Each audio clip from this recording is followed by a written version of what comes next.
আসসালামু আলাইকুম দর্শক। মধ্যপ্রাচ্যে ইসরায়েল কি করছে, কেমন আগ্রাসন চালাচ্ছে সেটি কারোরই অজানা নেই।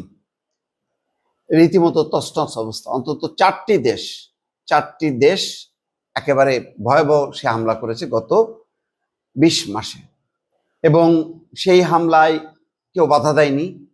কোনো বাধার প্রাচীর কেউ সামনে তুলে ধরতে পারেনি। জাতিসংঘে আলোচনা হয়েছে, কিন্তু ইসরায়েলকে রোখা যায়নি। পশ্চিমা দেশগুলো কখনো প্রশ্রয় দিচ্ছে, কখনো আবার আশ্রয় দিচ্ছে, আর মার্কিন যুক্তরাষ্ট্র নীরব।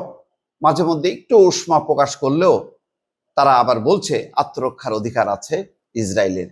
এই কথা বলে ইসরায়েলের কে একেবারে ফ্রি লাইসেন্স দিয়েছে যে তুমি হামলা করো, কোনো অসুবিধা নেই, তোমার পাশে আছে। কিন্তু উপরে উপরে মিষ্টি কথা বলবে মার্কিন যুক্তরাষ্ট্র, আর ইসরায়েল অপারেশন চালিয়েই যাবে। তার সর্বশেষ উদাহরণ হচ্ছে ইরান, যেখানে প্রথম দিনই ইরানকে বলতে গেলে পঙ্গু করে দিয়েছিল।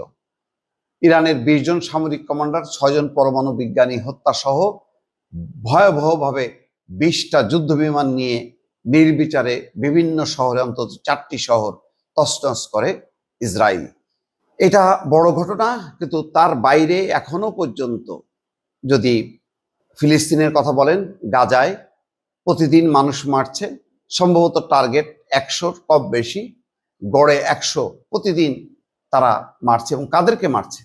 যারা ত্রাণ নিতে ছুটাছুটি করছে, সেই নারী, পুরুষ, বৃদ্ধ, সব যে কোনো বয়সী মানুষের উপরে গোলাগুলি চালাচ্ছে, যাতে তোমরা ত্রাণ না নাও, না খেয়ে তোমরা মারা যাও। জাতিসংঘ নির্বিকার, পশ্চিমা দেশ, মার্কিন যুক্তরাষ্ট্র কেউ কিছু বলছে না। আজকে এই যে পরিস্থিতি, এই পরিস্থিতির উপর আল জাজিরা একটা তথ্য সামনে এনেছে। সেখানে বলেছে ২০ মাসে মধ্যপ্রাচ্যের ৫টি অঞ্চলে ইসরায়েলের ৩৫,০০০ হামলা। চিন্তা করেন, ২০ মাসে, ২ বছরও না, ২০ মাসের মধ্যে ৫টি অঞ্চলে মধ্যপ্রাচ্যের ইসরায়েলের ৩৫,০০০ হামলা। ২০ মাসের বেশি সময় ধরে ফিলিস্তিন ভূখণ্ড সহ মধ্যপ্রাচ্যের 4টি দেশে প্রায় ৩৫,০০০ হামলা চালিয়েছে ইসরায়েল। গাজাতেই নিহত হয়েছে ৫৬,০০০-এর বেশি মানুষ। এর মধ্যে সবচেয়ে বেশি হামলা হয়েছে ফিলিস্তিনে। ইসরায়েলের হামলার শিকার হওয়া দেশ 4টি হলো ইরান, সিরিয়া, লেবানন এবং ইয়েমেন। যুক্তরাষ্ট্র ভিত্তিক অলাভজনক প্রতিষ্ঠান armed conflict location and event data project এই তথ্য তুলে ধরেছে। ২০২৩ সালে ৭ই অক্টোবর থেকে ফিলিস্তিনের গাজায় হামলা চালাচ্ছে ইসরায়েল। এরপর গত ২৩শে জুন ইরানের সঙ্গে যুদ্ধবিরতিতে যায় ইসরায়েল। ২০ মাসের বেশি সময় ধরে মধ্যপ্রাচ্যের বিভিন্ন অঞ্চলে ইসরায়েলের হামলার তথ্য বিশ্লেষণ করেছে ACLED, একটি প্রতিষ্ঠান।